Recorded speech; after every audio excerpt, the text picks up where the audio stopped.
Olá, estamos iniciando o programa Ponte. Eu sou Cícero Filho e tenho comigo aqui na bancada o jornalista João Muzinho. A nossa convidada de hoje é a mestranda em Ciências Políticas, Maíris Pequeno. O nosso entrevistado de hoje é o pré-candidato a presidente da República pela Unidade Popular UP, Léo Péricles. Léo, seja bem-vindo. Muito obrigado, eu que agradeço aqui o convite. E é uma alegria muito grande estar aqui podendo falar um pouquinho das nossas propostas para o povo aqui de Alagoas. A gente que agradece, Léo. A UP, o partido mais novo do Brasil, lança você como pré-candidato à presidência da República. Qual o principal objetivo da Unidade Popular? Olha, a Unidade Popular já nasceu com o objetivo de convocar o povo para governar esse Brasil. Coisa que nunca aconteceu na nossa história. Pelo menos na nossa história recente, republicana, né? Porque nós temos muitas críticas a essa república, que na verdade é uma república formada por ex-senhores de escravos, por um golpe militar, que da noite para o dia se tornaram republicanos. Então nós entendemos que o povo tem que ser chamado a tomar decisões no Brasil e não só votar de 2 em 2 anos. Hoje nós temos urna eletrônica, esse governo fascista, autoritário, dos generais, né, esse governo Bolsonaro vem atacando a urna eletrônica, mas está mais do que provado que ela é um meio bastante eficiente de o povo votar para decidir os seus governantes. Nós achamos que nós temos que ir além disso. Não pode só votar de 2 em 2 anos. Nós temos que tomar decisão sobre o orçamento do Brasil. Não pode ser só 513 deputados, sendo que a maioria desses deputados, eles estão lá representando os interesses de menos de 1% da população, que são os bancos, os conglomerados financeiros, os muito ricos. Então, o povo tem que ser chamado para tomar decisão sobre o orçamento do Brasil. Existem mecanismos que são os plebiscitos e os referendos, isso pode ser usado, né? Inclusive para revogar medidas que foram aprovadas contra os interesses populares. Quem estiver nos assistindo, só para ter uma ideia, foi aprovada a reforma da Previdência Trabalhista e o tal do teto de gasto, que é a emenda condicional 95. Isso foi para quem? Essa gastança que eles diziam que tinha, foi para quem? Foi para o povo pobre. A emenda condicional, o teto de gasto, ele congelou investimento em saúde e educação por 20 anos. Quem perdeu? Quem usa o SUS igual a gente. Eu uso. Eu sou um presidente de um partido candidato à presidência da República e acho, inclusive, que os candidatos, aqueles eleitos, presidente, ao executivo, legislativo, já que eles estão colocando sua vida a serviço do bem comum, eles deviam ser obrigados, eles e suas famílias, por exemplo, a usar o SUS, a usar a escola pública. Devia ser assim, porque será que elas iam ficar na situação que está? As pessoas, por exemplo, igual eu tive que fazer uma consulta especializada, demorou 1 ano e 7 meses para eu conseguir um neurologista. E o povo, quantas pessoas morrem porque ficam na fila, sendo que o SUS é um sistema maravilhoso? O problema é falta de investimento, na nossa humilde avaliação. Então, o que eu estou falando aqui é colocar a emenda condicional em votação com o povo. Vamos ver se a maioria vai manter uma legislação que impede as pessoas de ter acesso a serviços básicos. Vamos ver se as pessoas são a favor da reforma trabalhista e da Previdência, porque o discurso era, vamos gerar emprego. O Temer aplicou a reforma trabalhista e falou, vai modernizar as leis trabalhistas no Brasil, isso vai gerar emprego. O emprego aumentou, o desemprego aumentou. Aí o Bolsonaro entrou e falou, não, é porque falta a reforma da Previdência. Essa sim que vai resolver o problema. Recorde de desemprego no Brasil. Então não é retirando direitos. Agora, isso foi debatido com quem? Isso não foi debatido com a população. Não tem meios, mecanismos, não foram usados para o povo ser consultado, assim como as privatizações. Ou seja, as medidas dos últimos anos aprovadas contra os interesses do povo, na nossa humilde avaliação, o povo tem que ser chamado a tomar decisão se quer ou não. E as pesquisas mostram que a maioria do povo é contra essas medidas. Léo, na sua opinião, dentre tantos problemas que o país tem, e temos mesmo, problemas estruturais sérios, mas qual o principal problema e como enfrentá-lo? Está na política econômica. Na nossa opinião, o Brasil não sai da profunda crise que se encontra sem vultuosos investimentos na nossa economia. O grande discurso aqui dos últimos anos é que não tem dinheiro. Esse discurso neoliberal, quem estiver nos assistindo, né? Neoliberal, essas políticas de privatização, retirada de direitos, Estado mínimo, isso é uma baboseira, sabe? Por quê? Porque no final das contas, essas políticas estão sendo implementadas e o problema do Brasil não é que não tem dinheiro. Nós estamos falando de um país muito rico. Se alguém vê esse discurso alguma hora, já responde dizendo o seguinte: o Brasil é muito rico, só tem que é um país que submete o seu povo à pobreza. Esse que é o Brasil. Então o que nós defendemos? Que seja feita a suspensão do pagamento da dívida pública. E se use um mecanismo que está na Constituição, que é a auditoria da dívida. Isso, para quem estiver nos assistindo, a dívida pública é uma das maiores chagas que nós temos no Brasil. Por quê? Porque ela consome metade do orçamento com pagamento de refinanciamento, juro e amortização. De uma dívida que já foi paga várias vezes, segundo vários especialistas.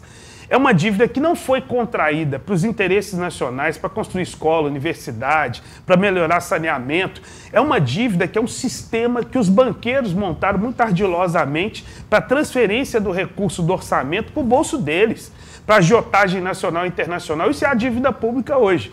E aí tem gente que ainda contesta. Não, mas o problema não é a dívida pública. Tá, então vamos fazer auditoria? Que a auditoria é saber se deve ou não. Essa é a questão fundamental.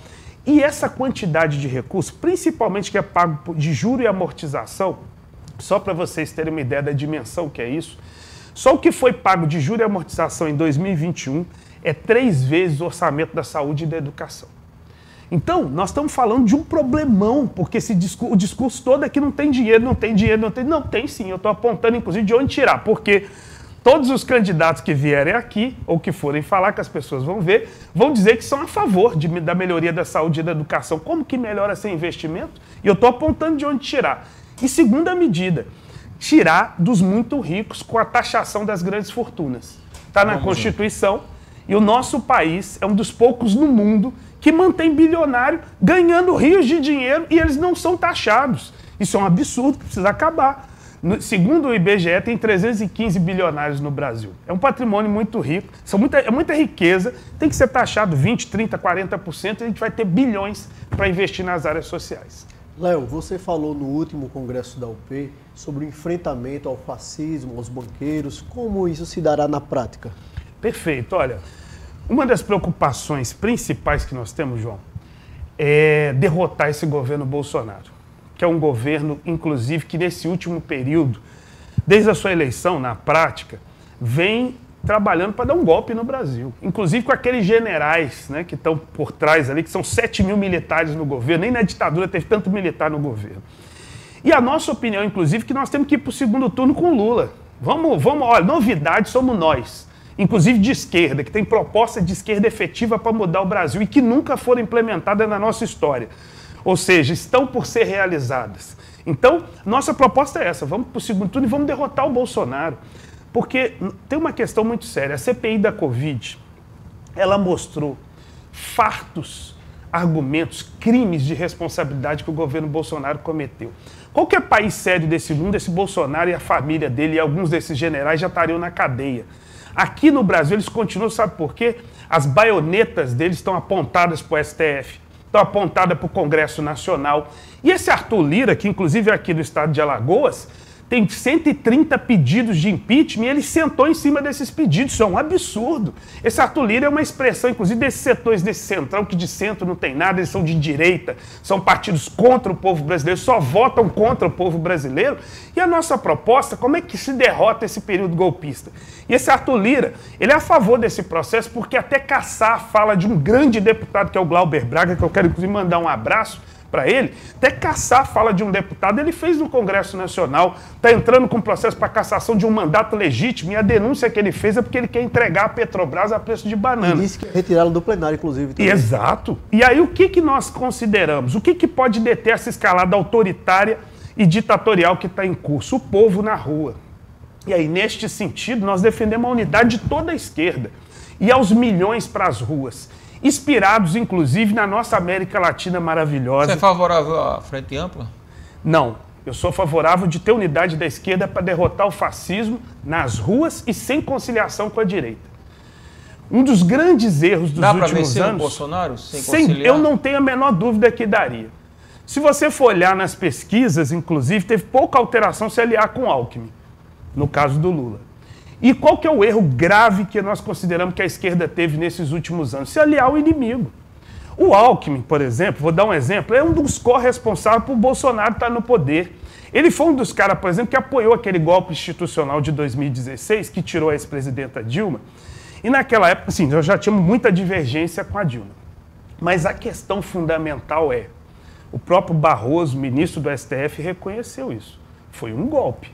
Ela foi tirada porque não tinha maioria no Congresso Nacional. Isso não existe.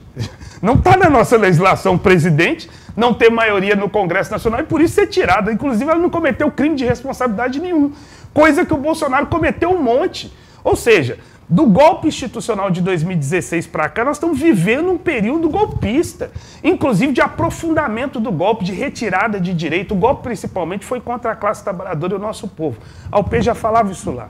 E agora nós estamos vendo o resultado disso. Então, qual é a nossa... E o Alckmin, eu quero ressaltar, que é um governador, quando foi governador, governou contra o povo. Inclusive foi responsável por chacinas. Eu visitei o Memorial da Resistência lá em São Paulo, eu recomendo quem for.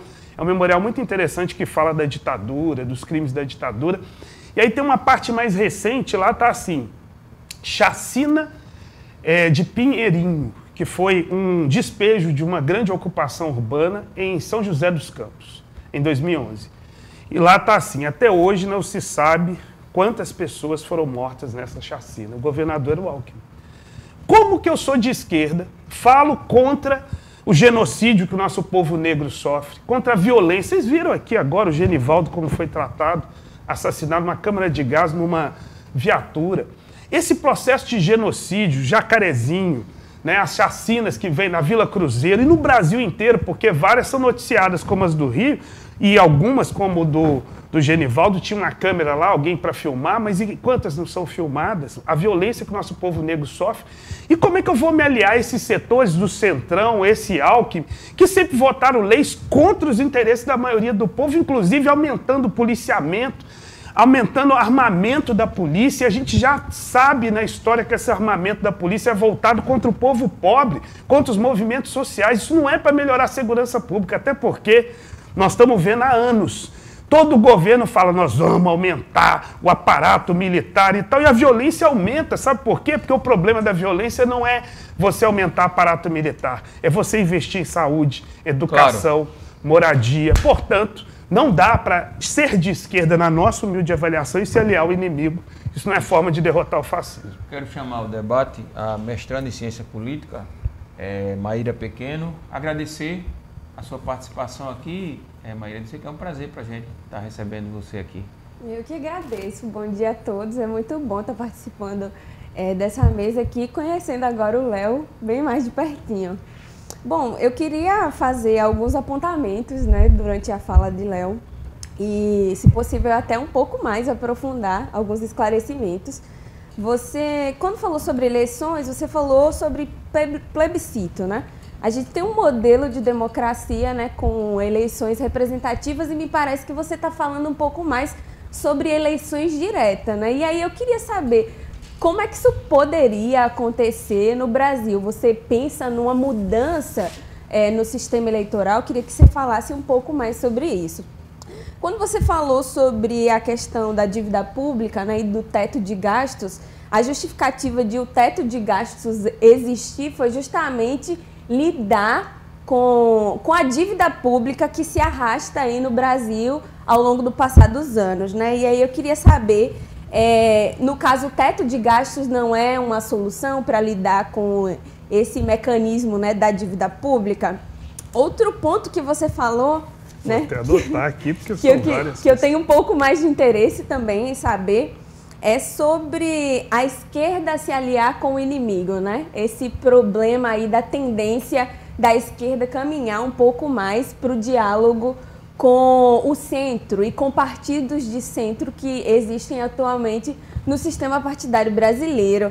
E a gente sabe que isso é um ponto muito necessário para a governabilidade, né? Você precisa de determinados mecanismos de coalizão, tanto entre partidos, para que determinadas pautas que são do Congresso sejam aprovadas, sejam levadas à frente, né? E, enfim, aí como... Então, como é que fica isso, Léo? Isso. Beleza, eu gostei muito das perguntas. Olha, vou começar pelos plebiscitos, aquilo que eu falei dos referendos e tal. Nós temos uma legislação no Brasil, se me permita ler aqui, é 9709, ela é de 98, foi sancionada, inclusive, pelo ex-presidente Fernando Henrique Cardoso, que ela regulamenta os plebiscitos e os referendos e os projetos de iniciativa popular. Então, o que, na nossa opinião, a esquerda tem que estar preocupada no próximo período? De ter 1/3 do Congresso Nacional. Não precisa ter maioria. Porque, tendo 1/3, é possível você convocar os plebiscitos e os referendos revogatórios. Eleitos presidente da República, nós vamos governar principalmente com isso. Inclusive, convocar o povo a fazer pressão sobre o Congresso Nacional. É para fechar o Congresso Nacional, como o Bolsonaro está falando, não, aquilo é golpe. Nós somos contra qualquer possibilidade de golpe. Nós queremos é que o interesse da maioria prevaleça.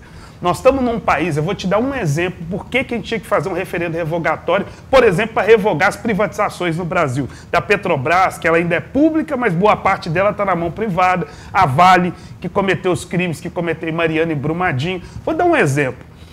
Desde a década de 90, quando aconteceram aquelas privatizações do governo Fernando Henrique Cardoso, aqueles absurdos de entrega do nosso patrimônio a preço de banana, se fazem pesquisas sobre a opinião pública em relação às privatizações.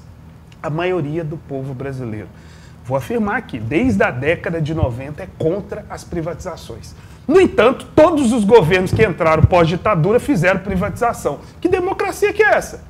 Então vamos convocar o povo para um referendo para saber se o povo é a favor da Vale continuar na mão privada, fazendo o crime que está. Inclusive, o maior crime socioambiental da história da humanidade foi em Brumadinho, na minha terra, Minas Gerais, né? Ou ela vai para a mão do Estado. Vocês querem também um exemplo muito grande da importância de estatizar nossas riquezas? A Braskem aqui, em Maceió. Uma empresa que ganhou rios de dinheiro público, destruiu o solo e as casas afundando em vários bairros, as pessoas perdendo suas casas. Como é que pode um negócio desse? Como é que chegou a esse nível? O Estado brasileiro tem que ter controle sobre as nossas riquezas. Não pode... Olha, são áreas muito centrais para estar na mão de capital privado. Então, essa é a primeira questão. Segunda, o teto de gastos. Olha, eu liguei com a dívida pública porque ela impôs o teto de gastos. E eu quero ressaltar o seguinte, há teto de gastos só para a saúde, para a educação, para a área social. Para a dívida pública, não. Se o Congresso Nacional, por exemplo, quiser aprovar que 70%, hoje é quase 50%, 70% do orçamento vai para a dívida pública, vai. Não vai ter teto de gastos para os banqueiros, para os muito ricos. Isso está errado. Isso não tem menor sentido, esse discursinho de que tinha gastança no Brasil. Gastança com quem? A gastança é com os banqueiros. Eu proponho uma gastança com o povo brasileiro. Aí sim, essa aí tem que ter rios de dinheiro mesmo para saúde, para educação, para saneamento. Veja o nosso povo sofrendo com a chuva. Todo ano chove, gente. Como é que pode continuar alagando e as pessoas morrendo? Perdendo 11 mil pessoas que eu vi estão desalojadas ou desabrigadas aqui em Alagoas. Ninguém sabe que ia chover? Que essa época chove mais do que está esperado, ninguém sabe disso. E por que não tem os investimentos? Se as academias, os estudos mostram como que acaba com a inundação, era possível ninguém mais perder sua casa. E vocês já repararam que quem perde a casa mesmo é pobre e preto nesse Brasil? Os muito ricos perderam suas mansões, também encheram de água. E por que não? Porque eles estão nas áreas bem localizadas com investimento público, que impede que inunde. É possível não inundar, rico não perde a casa, os pobres também era para ser. E assim, me desculpa a efusão aqui, mas eu estou falando em nome de milhões desse Brasil que não tem vez e nem voz. Então nós estamos propondo medida, volto a dizer, que nunca foram implementadas nesse Brasil. Que é o povo governar e para cima mesmo, sabe? Não muda o Brasil se não tiver. E aí, por fim, você falou da conciliação. Eu estou propondo outro tipo de governabilidade. Superar, porque essa governabilidade é burguesa, ela é contra o povo brasileiro. Porque ela impõe que nenhum partido, mesmo vencendo a eleição, ele vai ter maioria. Aí nós vamos ficar nesse jogo e se espera da esquerda ser esquerda. E ser esquerda é mudar a correlação de força. Então, Léo, no mundo real, na realidade concreta e objetiva, o jogo é bem mais difícil. Essas mudanças são possíveis de forma imediata. A gente sabe que existem muitos interesses. Como fazer isso na prática? Olha, primeiro que eu quero... dialogar com você aqui que eu estou falando do mundo real. Eu estou falando de milhões de explorados, oprimidos, sem emprego, sem saúde. Eu estou falando de solução para esses. Não se tem solução para essa imensa maioria do povo sem a gente ir para cima desse modelo político e econômico que está montado no Brasil. Então, eu estou propondo subverter esse processo. De que forma? E o que eu estou dizendo? Você falou o processo, as pessoas estão passivas. Eu discordo. Ano passado foi começadas, retomadas as manifestações. Elas foram muito importantes, inclusive de desgastar esse governo, de impedir que, inclusive, eles dessem um golpe que eles tentaram dia 7 de setembro e teve manifestação para poder impedir isso. O problema é que tem um setor do campo da esquerda, o que se diz do campo da esquerda, que começou a frear as manifestações e jogar tudo para as eleições. Eu sou totalmente a favor que as eleições elas têm um peso muito grande, mas eu quero lembrar na história do Brasil de que a esquerda tem força principal, não é só elegendo deputado, prefeito, governador. O que dá mais força para a esquerda é ela estar junto do povo nas lutas populares para mudar o Brasil. É possível governar o Brasil sem uma política de alianças? Para a gente ir para o intervalo? Sem dúvida nenhuma. Eu aqui apresentei algumas formas, alguns caminhos de fazer isso. E eu quero ressaltar que as mobilizações populares, eu dei esse exemplo do Chile, não foi à toa. Lá eles impuseram o povo aos milhões na rua e impôs como que ele queria o país. E aí a Assembleia Nacional Constituinte foi num critério que não foi o critério dos partidos. Porque se for nesse critério político aí, a maioria vai dar o centrão. Mas não estamos longe ainda de chegar. Não estamos longe não, sem dúvida nenhuma. Nós questão cultural, histórica. Inclusive estamos chamando o povo agora, dia 13 agora, de junho, nós vamos fazer uma grande reunião em São Paulo com várias organizações, convocando uma nova jornada de luta em defesa das liberdades democráticas, contra o desemprego, a fome, a miséria. A gente vai para o intervalo e volta daqui a pouquinho, Léo. Pois. A gente volta já.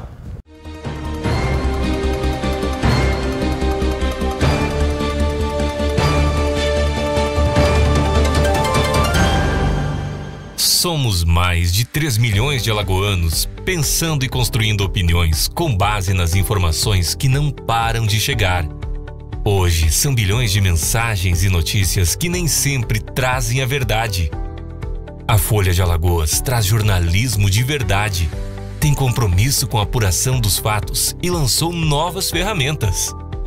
Além do portal folhadealagoas.com.br e do semanário impresso, agora você também conta com a versão digital do jornal e tem tudo disponível através de um app.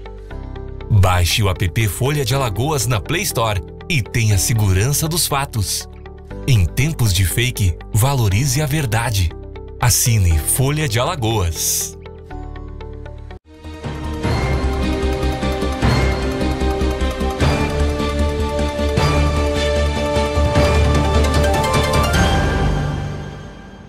Estamos de volta com o programa Ponte. Eu sou Cícero Filho e tenho comigo aqui na bancada o jornalista João Muzinho. A nossa convidada de hoje é a mestranda em Ciências Políticas, Maíris Pequeno, e o nosso entrevistado do dia é o pré-candidato a presidente da República pela Unidade Popular, UP, Léo Péricles. Léo, mais uma vez agradecer a sua participação aqui, cara. Beleza, eu que agradeço, acho que o debate está bastante rico. Vamos lá. João Muzinho. Léo, você falou no primeiro bloco sobre o Arthur Lira, que converge da mesma política do presidente Jair Bolsonaro. Como é que você vê a questão do orçamento secreto, do Centrão e com a possibilidade de governar sem o apoio da Câmara Federal e do Senado? Olha, nem eu acho que tem que governar sem o apoio, não. Um governo da Unidade Popular vai convocar o Congresso Nacional para fazer diferente, né? Inclusive fazer boa parte desses deputados fazer autocrítica do que eles estão fazendo e governar a favor do povo. Então, é neste sentido. Agora, no nosso governo não tem orçamento secreto. Isso aí é um crime contra o povo brasileiro, sabe? Isso aí é institucionalizar a corrupção. E nós somos contra isso. O orçamento, inclusive, ele tem que ser bastante aberto. Eu fiz aqui a defesa já. Ele tem que ser debatido com o povo brasileiro, sabe? Isso é recurso do povo, é dos nossos impostos. Inclusive, quem paga imposto no Brasil, os pobres, é a classe trabalhadora. Então, ela que faz o Brasil ser rico como é. Inclusive, quem produz riqueza, assim, olha, rico não bate um prego na ponta de um sabão, sabe? Isso é o ditado popular, mas isso é uma realidade. Rico não gera recurso, riqueza. Quem gera riqueza é a classe trabalhadora no mundo, sabe? Por isso que eu quero, essa candidatura aqui é honrar o nosso povo trabalhador, a história do nosso povo. Eu sou daqueles tipo de partido que considera que o melhor governo na história do Brasil foi o governo de Zumbi dos Palmares. daqui, ó, dessa terra, de Zumbi da Andara dos Palmares, porque naquele governo ali não tinha fome, não tinha miséria, né? As pessoas trabalhavam. É isso. Nós defendemos adequar aquilo para o século XXI. Essa riqueza do Brasil é possível ninguém mais ficar desempregado, sabe? Dizem que isso que eu falo é sonho. O próprio aqui, meu querido, que está me entrevistando aqui também, o Cícero, falou essa questão do sonho, né? Assim, da realidade e tal. Olha, eu sou daquele setor que sonha, mas de olho aberto. Traça o objetivo e luta por ele. Será que é impossível o Brasil não ter mais fome? Maíris. Bom, queria só apontar algum elemento, né, desse orçamento secreto. Isso acontece porque a gente tem muitas brechas, né, onde é possível até eles legislarem sobre isso. Mas eu queria colocar um ponto nisso, né? Existem cenários de países de polarização onde até lidar com o orçamento é algo bem difícil, né? Então, às vezes, você tem proposições de alguns parlamentares para que o orçamento seja utilizado, como você falou, né, de forma mais enfática em saneamento, educação, saúde, bem... Mas essas proposições, às vezes, ficam travadas em um cenário de polarização, né? E como é que você imagina esse cenário... quando você for presidente, né, esse cenário de polarização, ele deixa de existir? Como é que você analisa o cenário também de polarização que a gente está inserido? De forma alguma. A polarização, inclusive, ela sempre vai existir, porque vão ter os interesses dos muito ricos e o interesse dos pobres. Eu chamo isso de luta de classe, inclusive, né? São interesses inconciliáveis. Então, o que eu estou propondo? Que a maioria governe. Essa que é a questão. A polarização vai ter esse 1%.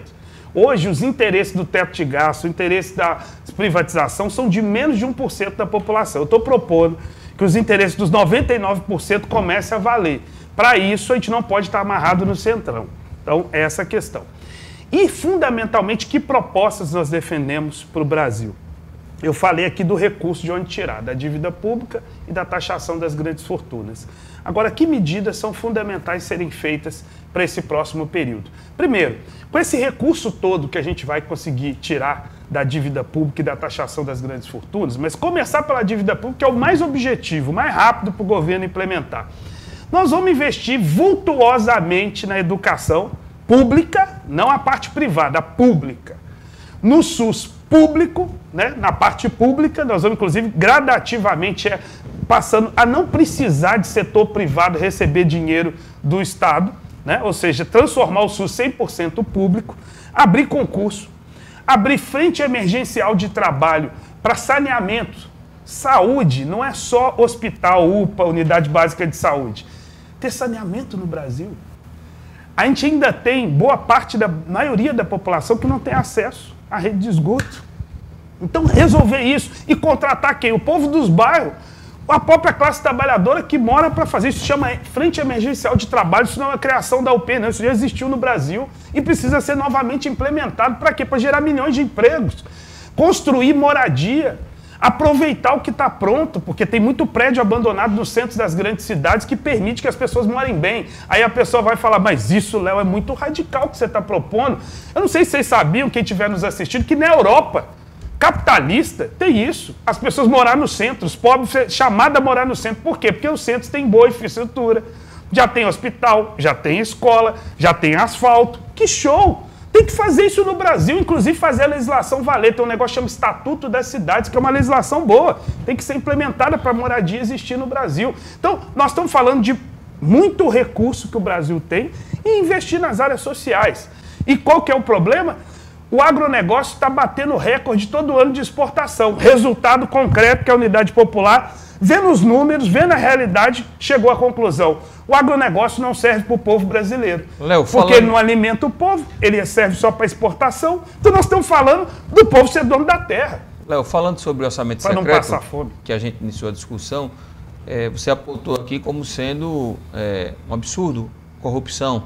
Na sua avaliação, então, o presidente da Câmara, o deputado federal Arthur Lira, oficializou a corrupção através do orçamento secreto? Eu acho que sem dúvida.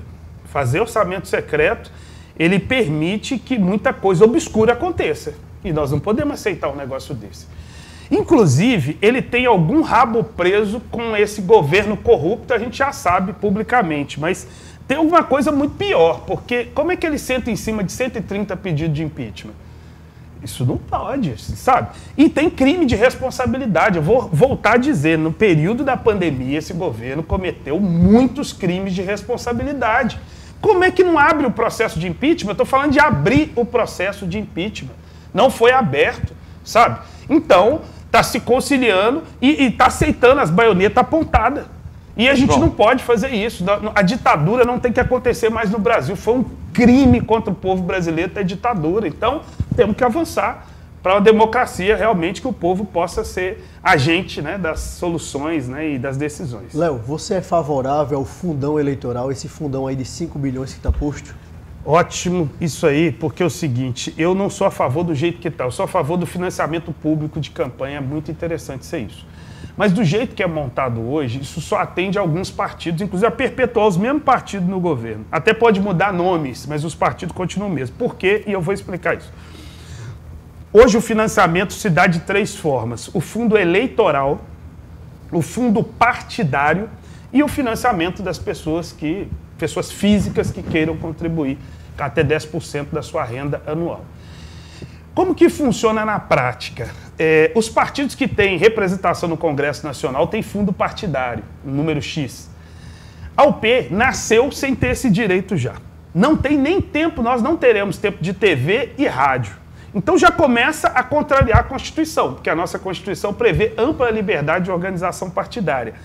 Quando você vai ver na prática, só alguns aparecem na televisão, só alguns têm recurso. Aí o que vai acontecer? Perpetuar esses alguns. Inclusive, boa parte deles são esse centrão que votou no Congresso Nacional para ter essa legislação para ele se perpetuar. Está errado isso. Uma elite partidária. E eu vou dizer mais, esse financiamento privado aí, esse das grandes empresas, ele acabou, entre aspas, porque a empresa CNPJ não pode contribuir, mas a pessoa dona da empresa, bilionária, contribui com 10% da renda dela. Um candidato em Belo Horizonte, para vocês terem uma ideia disso, um candidato a prefeito que nem venceu a eleição recebeu R$500 mil de uma grande construtora.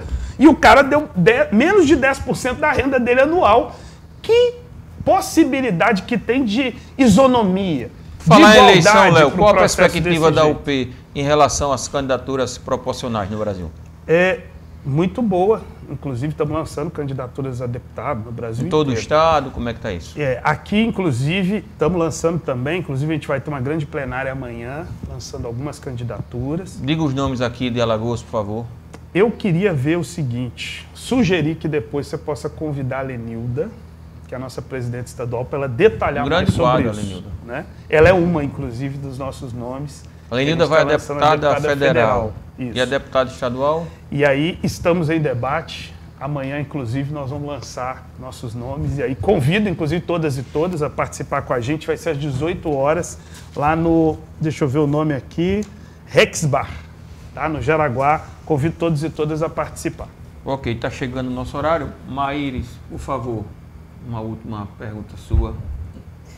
Bom, eu queria entender um pouco mais também, que você, já que a gente está falando sobre a UP, né, sobre candidaturas que serão lançadas no nível proporcional, né, queria que você falasse um pouco mais sobre a UP, né, sobre esse surgimento de vocês em 2019, que vocês conseguiram efetivamente, né, participar um pouco mais desse processo de candidaturas, e eu queria que você me falasse sobre isso, porque um problema que acho que foi apontado um pouco na fala de Cícero é a questão da fragmentação partidária no Brasil, né? A gente tem muitos partidos e apontam isso como um problema, né? Principalmente a indisciplina partidária, esse movimento que candidatos fazem de partido em partido. E a UP é esse partido recente, né? Você acha que a UP é uma solução para essa proposta, assim, em relação à fragmentação partidária? Me explica um pouco mais sobre isso. Olha, primeiro que assim, eu não concordo com essa crítica que o Brasil tem muito partido. São eram 33, com essa união agora, União Brasil, passou a ser 32, né? Eu acho que é pouco. Eu acho que tem muito partido de direita e contra o povo. Aí a gente precisa fazer um recorte ideológico, político, para falar disso. Então, partido contra o povo, acho que até tem muito, né? Esse centrão mesmo. Ao longo da nossa entrevista está rolando muito isso. porque são partidos que acabam sendo muito fisiológicos e de jogada, de negociata, de interesses escusos, né? Então, eles são um grande problema para o Brasil, mas não acho que tem muito partido. Inclusive, de esquerda tem pouquíssimos, né? Acho, inclusive, que a legislação tinha que ser menos restritiva para as pessoas terem direito de se expressar. Qual o problema? Se tivesse 80 partidos no Brasil, esse que é o problema? Eu não acho que é o problema, não. O problema é de projeto. Eu falei esse negócio do financiamento aqui. Isso é um absurdo, porque na prática, o que vai acontecer com esse financiamento? A coalizão do Bolsonaro, ela vai ter alguns bilhões para o processo eleitoral, fundo partidário e fundo eleitoral, fora o que vai vir de empresariado aí. A coalizão do ex-presidente Lula também tem mais de 1 bilhão, no mínimo, fora o financiamento privado. E ao P 0,02% do fundo eleitoral sem ter direito ao fundo partidário. Como é que pode? Sabe? Esse aqui é o problema. Essa aqui é a questão. Não está sendo jogo fica muito desigual, efetivamente democrático o jogo. Porque, por exemplo, essas ideias que eu estou apresentando aqui são ideias que ninguém apresenta. Eu não tenho direito a falar isso na televisão, e se tivesse? Sabe? Essa aqui é a questão. Inclusive, uma coisa que até boa a gente estar aqui numa... está tendo, né? Sim, sim. E eu quero aprofundar. Vocês, por exemplo, a nível nacional, podem nos convidar para o debate. Né? Todas as emissoras, é impedido de ter o tempo do horário eleitoral gratuito de tempo de TV e rádio, mas debate a gente pode ir. Nós estamos iniciando uma grande campanha para que, eu vou dar um exemplo do ponto de vista racial, tem 92 anos que teve o último candidato homem de esquerda, trabalhador, candidato à presidência da República, que foi o Minervino Oliveira, era negro, pobre, trabalhador, foi candidato. 92 anos, você vê o tamanho do racismo no Brasil. Esse candidato aqui negro, 92 anos, que não tem um candidato como eu, e até agora não terei direito, não fui convidado para nenhum debate na televisão. Como é que pode? Que tipo de democracia é essa? Eu acho isso um absurdo, viu, Léo? Sem dúvida alguma. Você fragiliza demais o processo democrático, né? Você faz com que as regras, né, do jogo elas não sejam justas. É como se fosse uma corrida onde alguns corredores já largam na frente, né?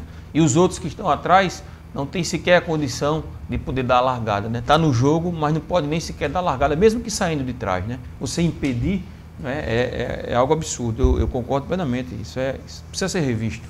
Vamos ver. Léo, revogar as reformas trabalhistas e previdenciárias seria uma questão importante para o Brasil hoje, após esse período Bolsonaro? Seriam medidas, eu até fiz referência a elas aqui no início, medidas fundamentais.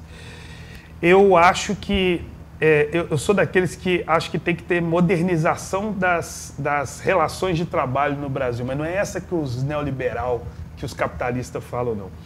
Modernizar a relação de trabalho no Brasil, já que a gente tem tanta tecnologia, vou dar um exemplo, é reduzir jornada de trabalho. Nós temos proposta de reforma trabalhista, digamos assim, né? A contraproposta é essa, é revogar essa. E qual é o tipo de reforma trabalhista que nós defendemos? Reduzir jornada de trabalho para 6 horas, sem reduzir salário. Inclusive, tem muitos estudos das centrais sindicais.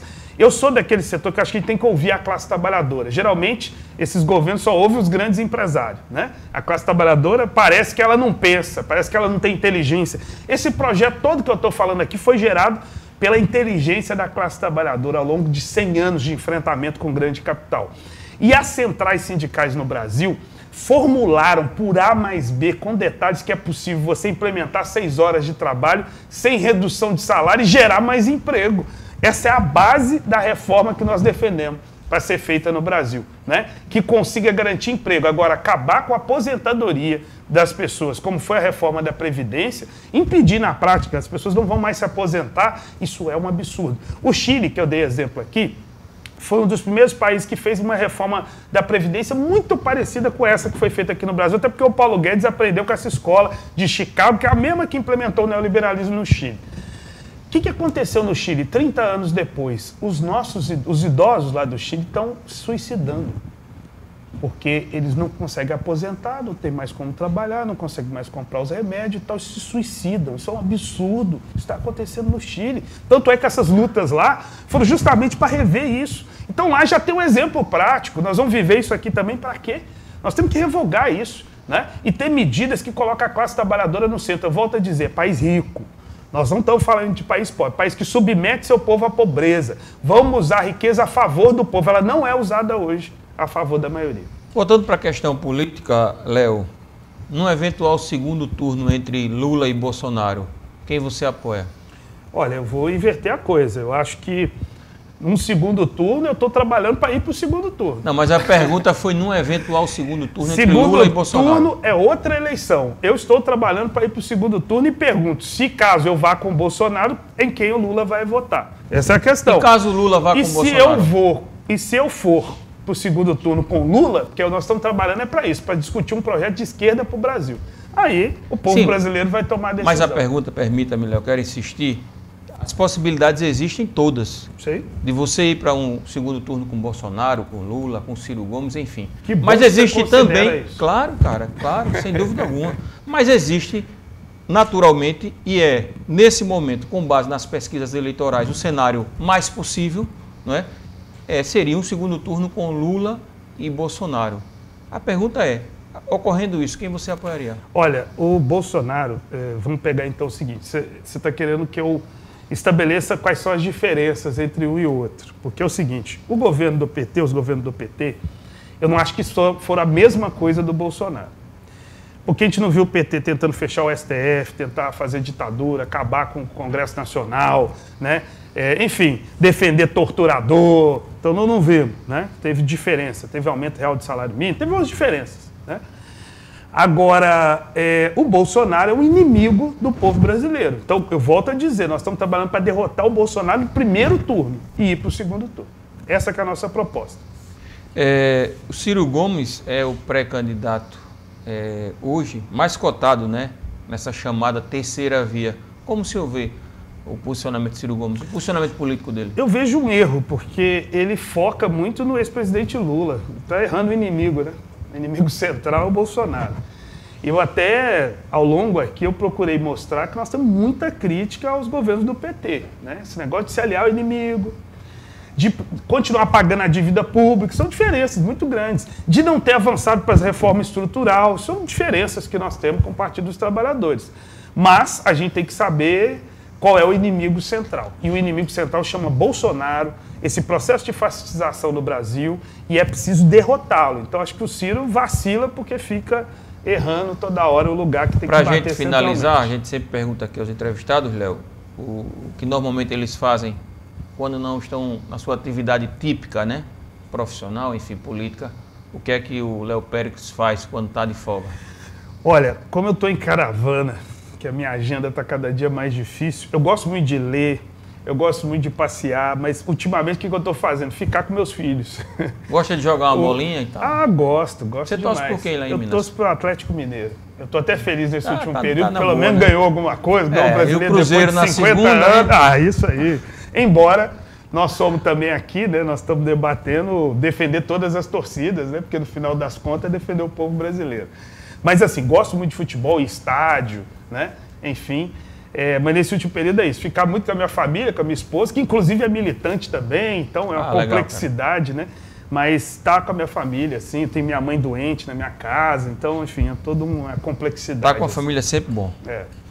Léo, quero aqui agradecer mais uma vez a sua participação, muito obrigado.